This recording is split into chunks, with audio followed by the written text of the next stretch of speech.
오늘 우리에게 주신 하나님의 말씀은 마태복음 17장 1절에서 8절의 말씀입니다.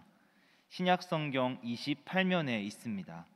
마태복음 17장 1절에서 8절 말씀을 제가 봉독하겠습니다.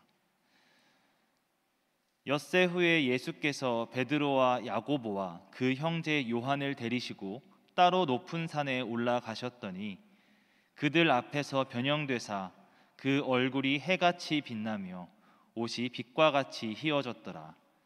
그때에 모세와 엘리야가 예수와 더불어 말하는 것이 그들에게 보이거늘 베드로가 예수께 여쭈어 이르되 주여 우리가 여기 있는 것이 좋사오니 만일 주께서 원하시면 내가 여기서 초막 셋을 짓되 하나는 주님을 위하여 하나는 모세를 위하여 하나는 엘리야를 위하여 하리이다. 말할 때에 호련히 빛난 구름이 그들을 덮으며 구름 속에서 소리가 나서 이르시되 이는 내 사랑하는 아들이요 내 기뻐하는 자니 너희는 그의 말을 들으라 하시는지라.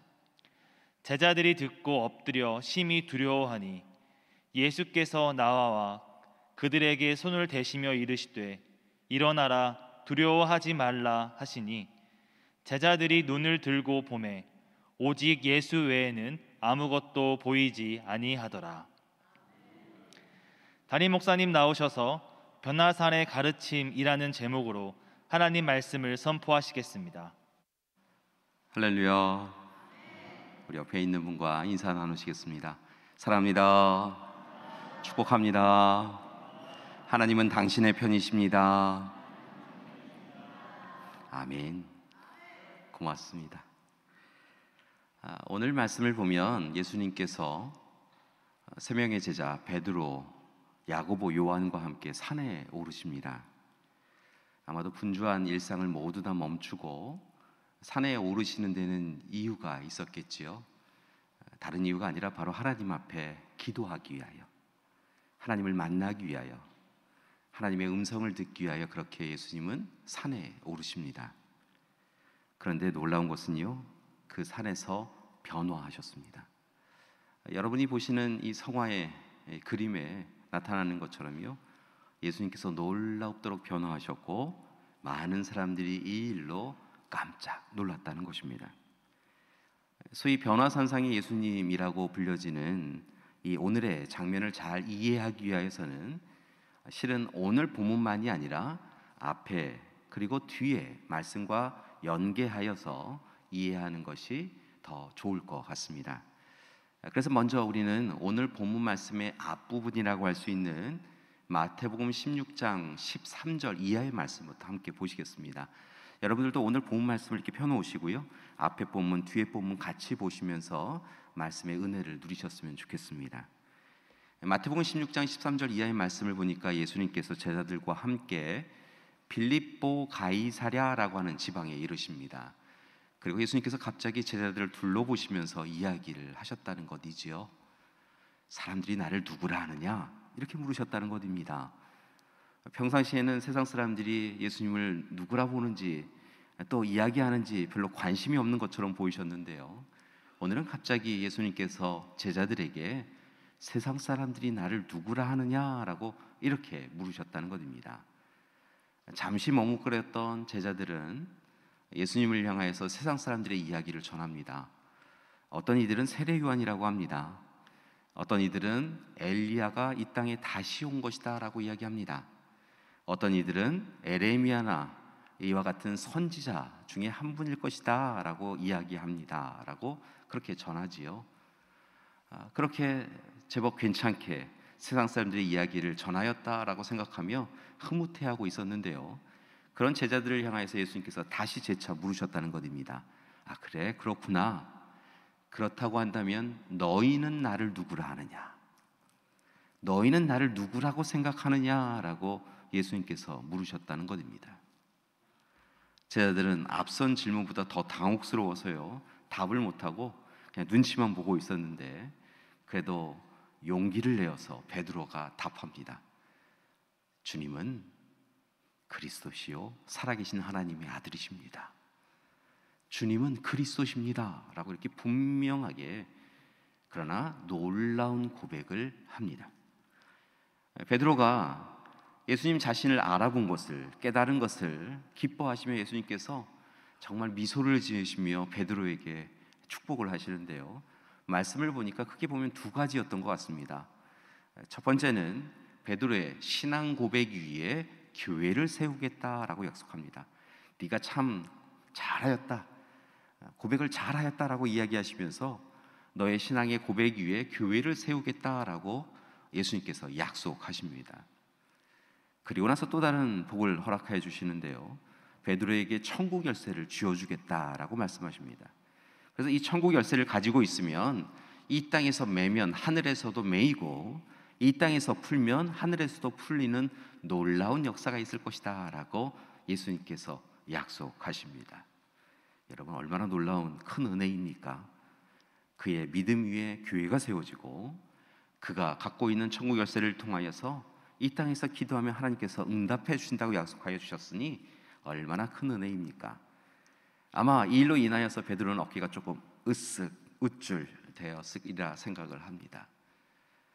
그런데요, 이어지는 말씀을 보니까 그렇게 잠깐 으쓱 우쭐되었던 베드로가 꾸지람을 받습니다. 이보다 무서운 꾸지람이 어디 있을까라는 생각이 들 정도로 꾸지람을 듣는데요, 이에는 이유가 있었습니다. 예수님께서 오늘 이 시간 제자들의 모습을 찬찬히 살펴보시면서 특별히 베드로의 고백을 들으시고 기뻐하시며 제자들에게 이제 처음으로 순한 예고를 이야기하십니다.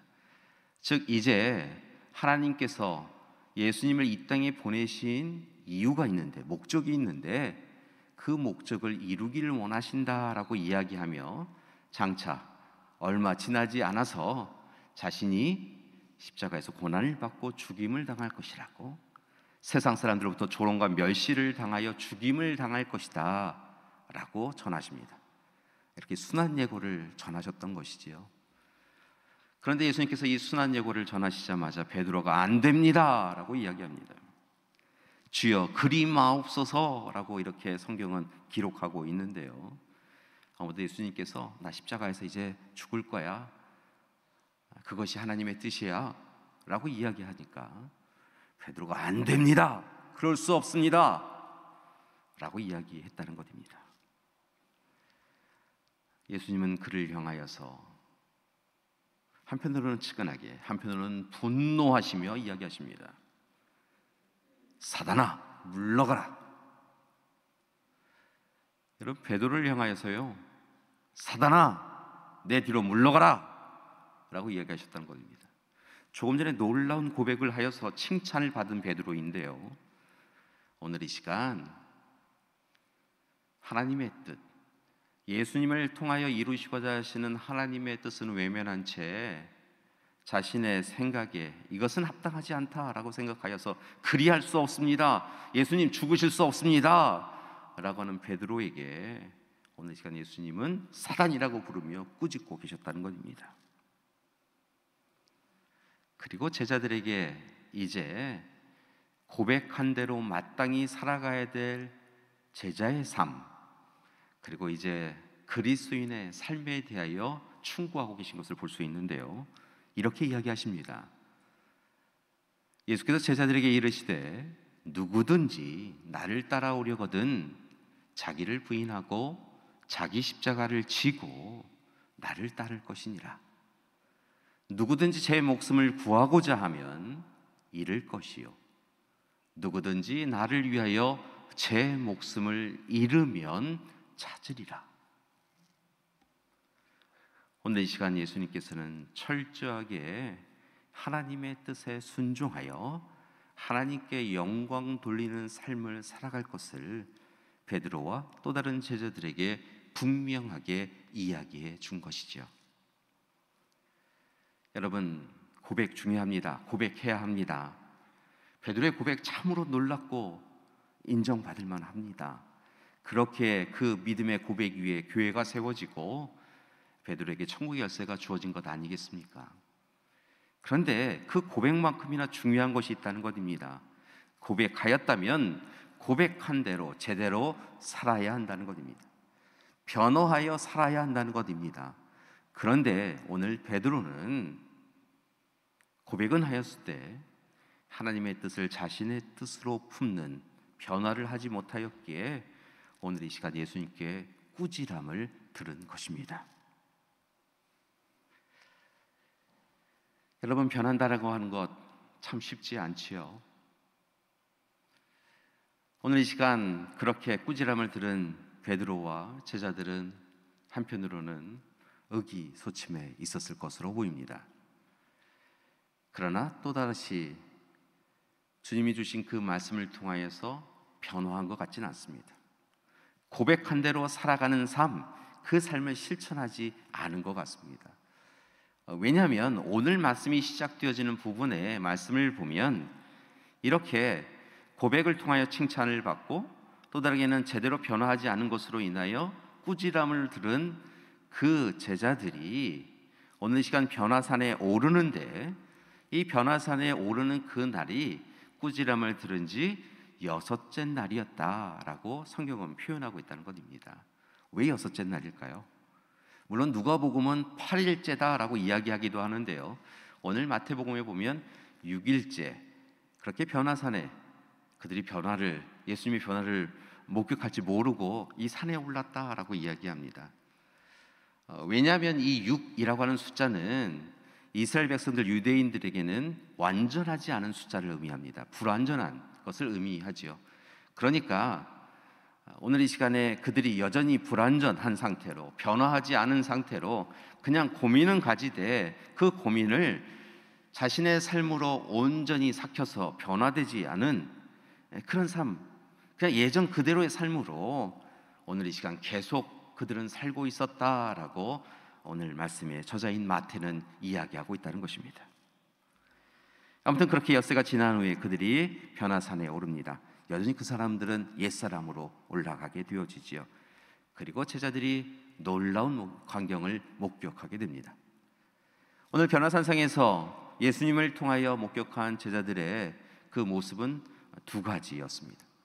첫 번째는요, 예수님의 얼굴이 해같이 빛나며 옷이 빛과 같이 휘어졌다라고 성경은 증거하고 있습니다. 여러분, 예수님은 빛이신 분이니까요, 오늘 이 시간 그 빛이 드러나는 것이 당연한 일이겠지요.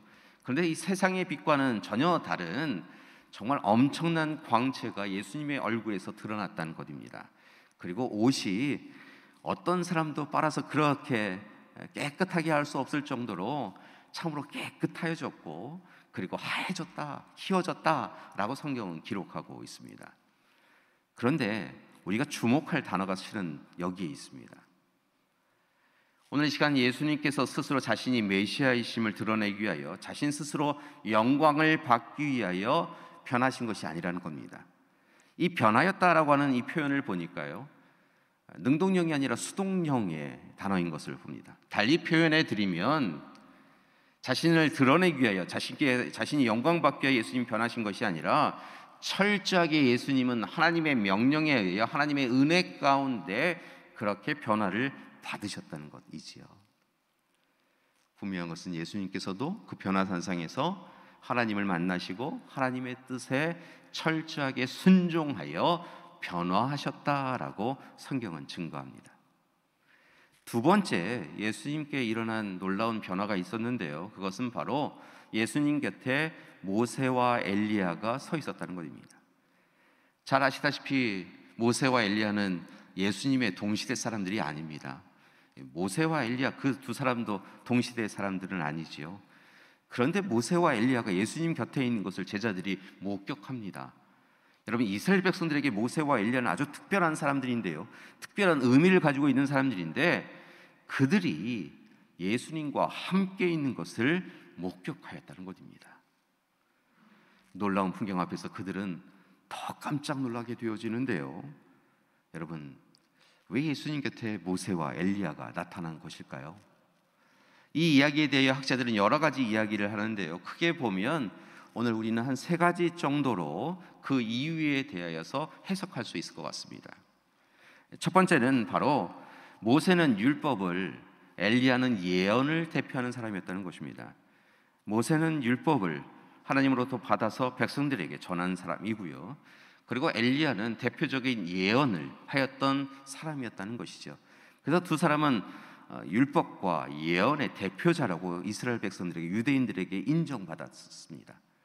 그런 그들이 예수님과 함께 있었다는 것은 결국은 예수님이야말로 율법과 예언의 성취자, 완성하시는 분이시다라고 하는 것을 분명하게 보여주는 것이었습니다. 즉 예수님을 통하여서 율법과 예언이 이제 온전히 완성되어지고 그 모든 것을 예수님을 통하여 이루어가게 될 것이다라고 하는, 그리하여 바로 예수님이 메시아시다라고 하는 것을 이렇게 제자들에게 보여주셨다는 해석인 것이지요. 두 번째 해석은요, 여러분 잘 아시다시피 모세와 엘리야는 죽음이 모호한 사람들입니다. 모세는 이스라엘 백성들을 그 후손들을 가나안 땅으로 들여보내고요, 멀리서 이 가나안 땅을 목격하고 또 백성들이 가나안 땅으로 들어가는 것을 보았습니다. 그러나 그는 들어가지 못하였지요. 그때 하나님께서 그의 죽음을 책임지셨다라고 하는 표현들이 성경에 나타납니다. 하나님께서 그의 죽음을 책임지셨다라고만 표현이 되어 있지, 그가 어떻게 죽었는지에 대하여 정확하게 서술하고 있지 않지요. 엘리야도 그렇습니다. 엘리야는 하나님께서 이 땅에서 죽음을 맛보지 않고 불러가신 대표적인 사람이지요. 그가 불병거, 하나님 보내신 불병거에 이 몸을 싣고 하나님께서 그 불병거를 하늘로 올리셔서 그가 죽음을 맛보지 않고 하나님 나라에 이른 사람이었습니다. 바로 이러한 모습 속에서 모세와 엘리야가 있다라고 하는 것은 결국은 예수님께서 장차 분명 세상 사람들에 의하여 죽임을 당하지만 그 죽임에 얼거매이지 아니하시고 하나님의 은혜 가운데 다시 부활하셔서 하나님 나라로 이끌림을 받을 것이다 라고 하는 것을 예표하고 예증한 것이다 라고 이야기합니다. 마지막으로 세 번째 해석은요, 바로 하나님께서 예수 그리스도를 통하여서 인류를 구원해 주실 것이다 라고 하는 것을 약속하는 것이다 라고 해석합니다. 모세는 하나님의 명령을 따라서 출애굽하는 백성들을 이끌어내었던 사람이었습니다. 그가 가시떨기나무, 불이 붙었으나 타지 않는 가시떨기나무를 통하여 하나님의 부르심을 받고 그가 애굽에 가서 바로에게 하나님의 백성들로 하여금 예배드리도록 하라, 하나님의 백성들로 하여금 자유롭게 하라 라고 하여서 이스라엘 백성들을 출애굽시키고요, 마침내 가나안 땅으로 이끌어 가게 되어졌지요. 바로 그런 사람이 모세였습니다. 엘리야도 비슷한 부분이 있는데요, 엘리야는 이스라엘 역사 가운데 가장 악한 왕이라고 불려졌던 아합 왕 시대에 활동하였습니다. 가장 악한 왕과 왕비였던 아합과 이세벨, 그의 아래에서 힘겨운 시간을 보내고 있던 백성들을 구원하여 주었던 것이 바로 엘리야였지요. 특별히 가뭄이 가득하였던 시대에 이 땅에 하나님은 오직 하나님 한 분뿐이시다라고 하는 것을 분명하게 보여주고 비를 내림을 통하여 이스라엘 백성들을 기억하시고 그들에게 은혜 베풀어 주시는 하나님이신 것을 증거하였던 사람이 바로 엘리야였습니다. 이처럼 민족을, 백성을 구원해 주신 하나님의 역사를 이제 예수님께서 이 땅에 이루어 주실 것이다 라고 하는 것을 보여준 예표였습니다. 먼저는 로마 정부와 헤롯 왕조, 그리고 거짓된 종교 지도자들의 품 안에서 힘겨운 시간을 보내었던 백성들을 다시 자유케 해준다, 예수님께서 그리해 주실 것이다 라고 하는 것을 보여줬을 뿐만이 아니라 죄와 죽음에서 힘겨워하고 있는 인류를 마침내 메시아이신 예수 그리스도께서 구원을 이루실 것이다, 영원한 생명을 허락해 주실 것이다 라고 하는 것을 보여준 것이 바로 이 부분이다 라고 해석하고 있습니다. 참으로 세 가지 해석 다 옳다라고 생각이 되어지는데요, 아무튼 이러한 모습을 통하여서 하나님께서는 예수 그리스도를 통하여서, 모세와 엘리야와 함께 있는 예수 그리스도를 통하여서 우리에게 예수님이 메시아이신 것과 예수님을 믿을 때 우리의 삶이 달라질 수 있는 것을 분명하게 확증시켜 주신 것이지요.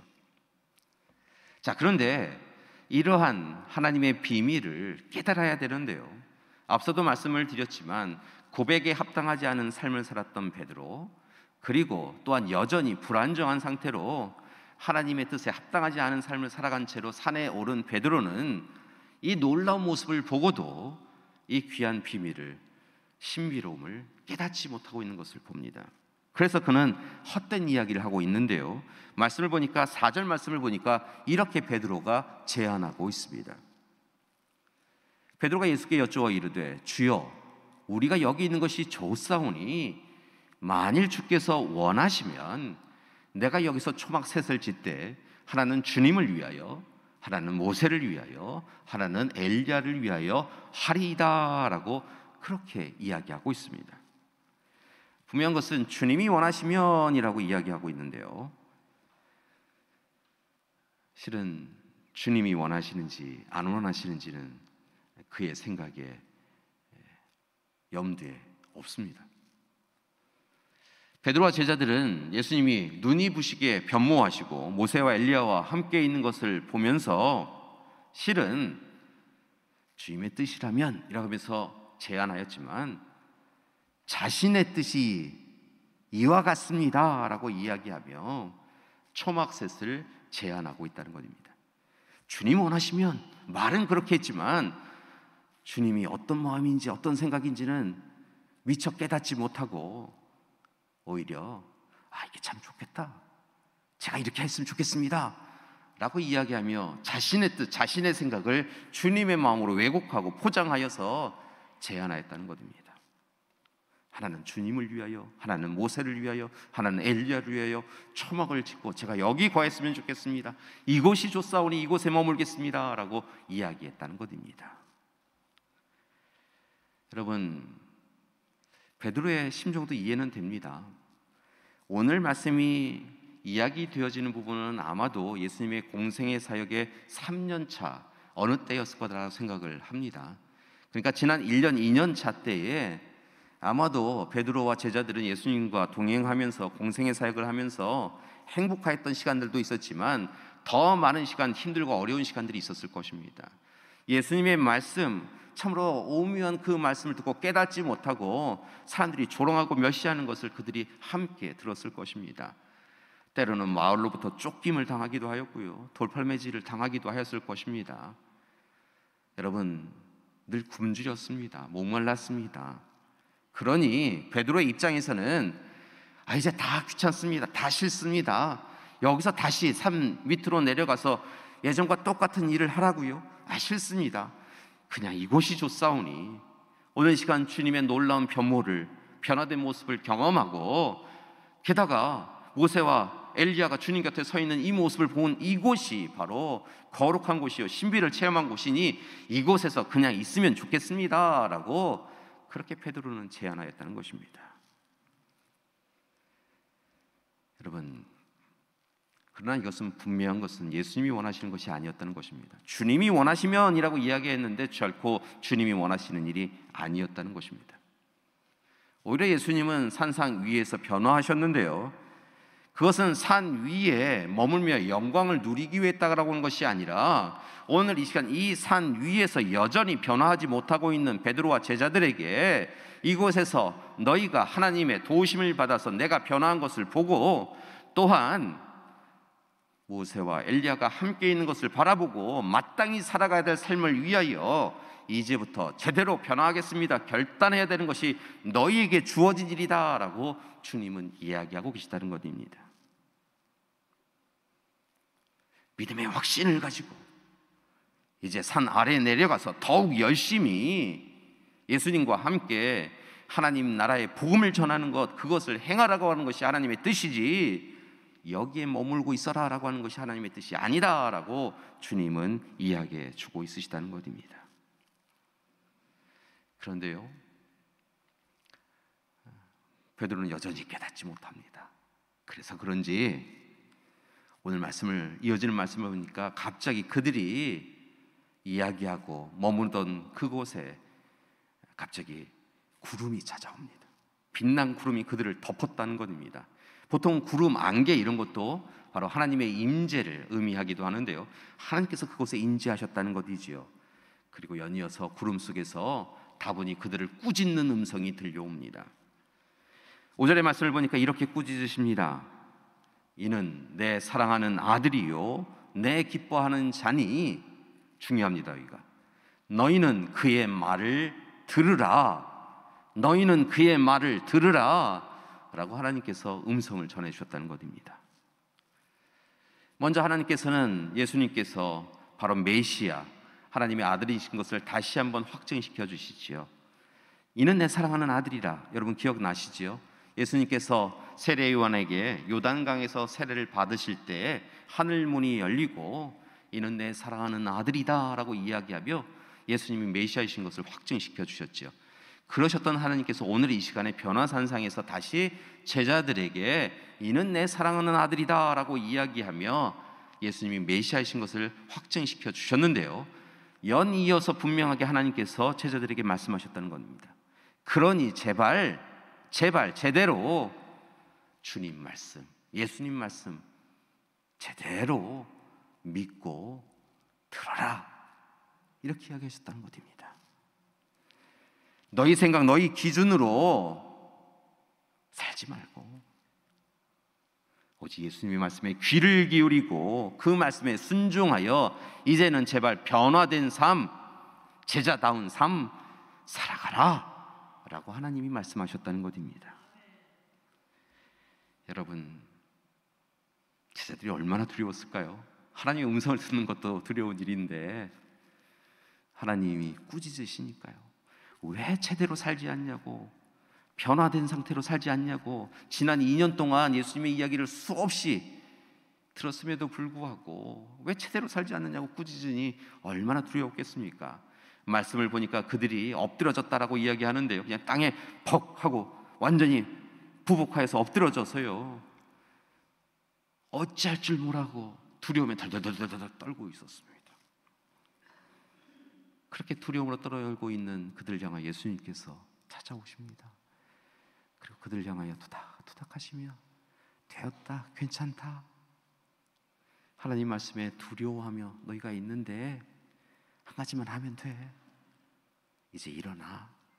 두려워하지 말고 이제 하나님의 사람으로 하나님 사람답게 살아. 변화하여 살아. 그러면 돼 라고 하며 그들을 일으켜 세워주셨다는 것입니다. 변화에 대한 믿음의 용기를 그들에게 허락하여 주시고 그들로 하여금 새로운 삶을 살아가라고, 그러면 됐다고 예수님이 격려해 주신 것이지요. 자, 사랑하는 여러분, 이 정도 되면 이제 좀 변화해야 하지요. 계속해서 앞서 말씀으로 쭉 이어지는 말씀을 보면 고백한 대로 살지 않고 자기 욕심대로 하나님의 뜻을 이루려고 하는 예수님을 향해 안 돼요 라고 이야기했다 꾸지람을 들었잖아요. 그런 상태에서 살다가 이제 변화산상에서 또 예수님의 신비로운 모습을 보았고 예수님의 그 모습을 통하여 깨우침을 받았다고 한다면, 그리고 하나님 음성 듣고 예수님의 격려 받았다고 한다면 변화해야 되잖아요. 그런데 성경은요, 이어지는 말씀을 통하여서 여전히 제자들은 제대로 변하지는 않았다라고 이야기하고 있습니다. 정확하게 말씀을 드리면 예수님의 변화에만 관심을 받고 예수님의 변화에만 놀랐고 예수님과 함께하는 자신들의 변화에 대해서는 조금 더 생각지 아니하고 자신들의 변화에 대해서는 부담스럽고 한편으로는 불편하여서 받아들이지 않고 있었다라고 이야기하고 있다는 것입니다. 그리고 성경은 뭐라 이야기하냐면 그렇기에 그들은 예수님이 그들에게 허락하여 주신 복음의 능력, 믿음의 능력, 예수 그리스도의 이름의 능력을 아무것도 행사할 수 없었고 그냥 무능력한 존재로 남을 수밖에 없었다라고 성경은 기록하고 있습니다. 오늘 말씀 뒤에 이어지는 14절 이하의 말씀을 보니까 예수님께서 베드로와 야고보와 요한과 내려오는데요, 제자들이 머물면서 기다리고 있었던 주위에 군중들이, 사람들이 가득가득한 것을 목격하게 됩니다. 도대체 무슨 일인가 라고 생각하고 베드로와 야고보와 요한은 먼저 아마 뛰어갔겠지요. 그리고 예수님도 그들을 따라서 내려옵니다.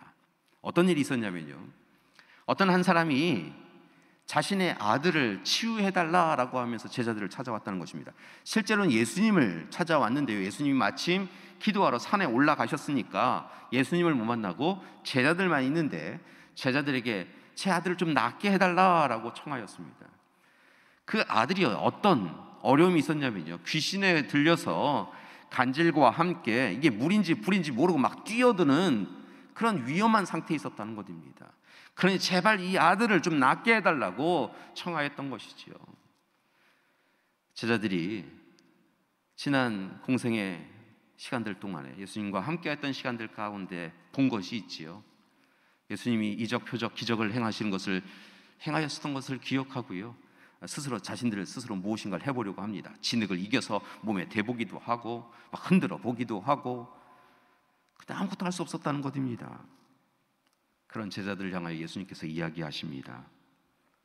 믿음이 없고 패역한 세대여, 얼마나 너희와 함께 있으며 얼마나 너희에게 참으리요.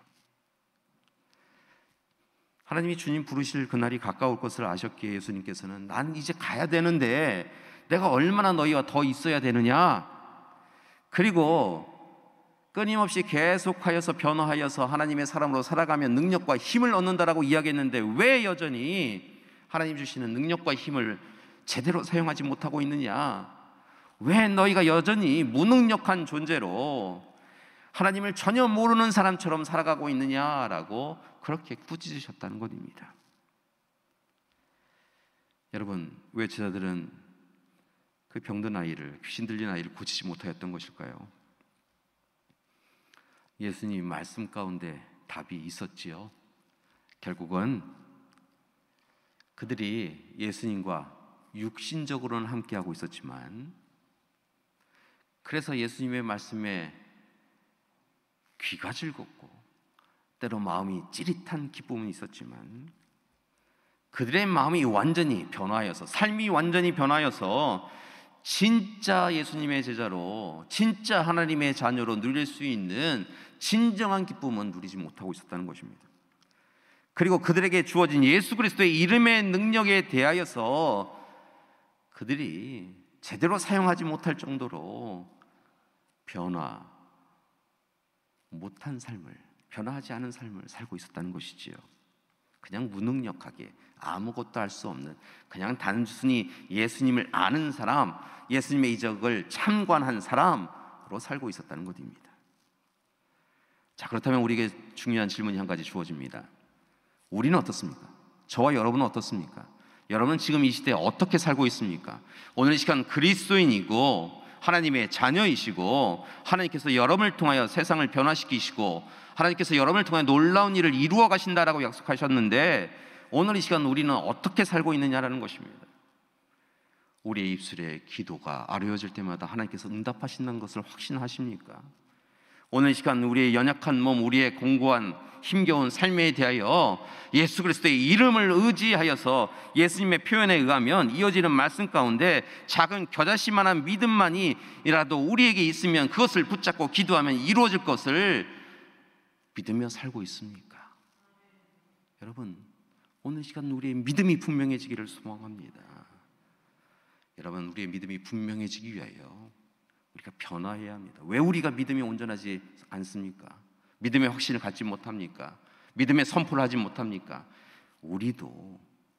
우리가 변화되지 않은 것을 알고 있기 때문에 그렇습니다. 세상에 한 발, 주님께 한 발 두고 적당히 타협하며 이것이 좋사오니 주님 귀한 영광 드러낼 때 그냥 그것을 참관하고 그것에 머물기를 원하는 삶이지, 주님과 함께 죽고 주님과 함께 살고 자기를 부인하고 자기 십자가를 지고 주님과 함께 살기로, 그렇게 완전히 변화하여 살기로 우리 자신이 결단하여 살지 못하고 있기 때문에 그렇습니다. 사랑하는 여러분, 그래서 부탁드립니다. 오늘 시간 주님께서 우리와 함께 하시며 우리에게 은혜 베풀어 주기를 원하시는 주님이시니까요, 오늘 시간 우리의 삶이 정말 변화하여서 주님의 은혜를 날마다 경험하며 살아가는 우리가 되길 소망합니다. 여러분, 그러기 위하여 부탁드립니다. 오늘 시간 거룩한 산 올라야 합니다. 주님과 함께 손 맞잡고 산에 올라야 합니다. 그런데 여러분, 성경에 나오는 산은 하나님의 임재를 의미하는 산이기에 산에 올랐던 것입니다. 여러분, 그렇다고 한다면 오늘 이 시간 우리도 이 근처에 있는 어디 산이라도 올라야겠습니까? 그게 아닙니다. 하나님이 임재하시는 곳, 하나님이 좌정하시는 곳, 그곳이 바로 오늘 말씀이 이야기하는 거룩한 산입니다. 하나님은 어디 계십니까? 하늘 위에 계십니까? 여러분, 하나님은 우리에게 있으십니다. 이곳에 계십니다. 우리가 찾고 구하는 우리의 삶의 자리에 찾아와 주시고 우리 안에 계십니다. 우리 앞에 계십니다. 그러니 이곳이 거룩한 곳이다 여기시고 이곳에서 하나님을 만나셔야 됩니다.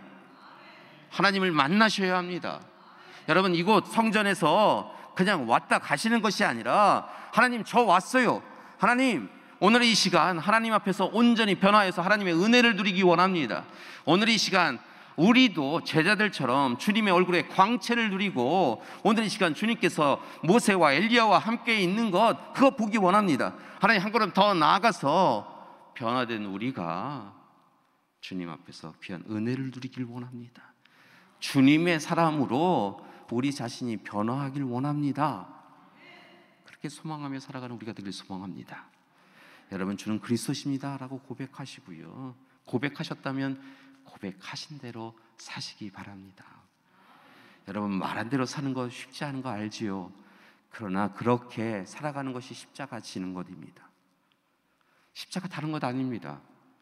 우리의 어깨에 등에 십자가가 있다라고 하는 것은 말한 대로, 고백한 대로, 주님 말씀 들은 대로 하나님께서 제발 주님 말씀한 대로 살아라 이야기하셨는데요, 그 말씀 붙잡고 씨름하면서 때론 고통스럽고 찔림을 받을지라도 그렇게 살아갈 때 주님께서 우리를 완전히 변화시켜 주시고 우리를 통하여서 놀라운 은혜를 베풀어 주실 줄 믿습니다. 또 다른 한 가지 기억하셔야 될 것이 있는데요, 우리의 변화는 단지 우리만을 위한 것은 아니라는 것입니다. 오늘 시간 베드로를 비롯한 제자들이 산 위에서 영광을 누렸는데요, 그 영광은 산 아래에서 그 영광을 나누라는 것입니다.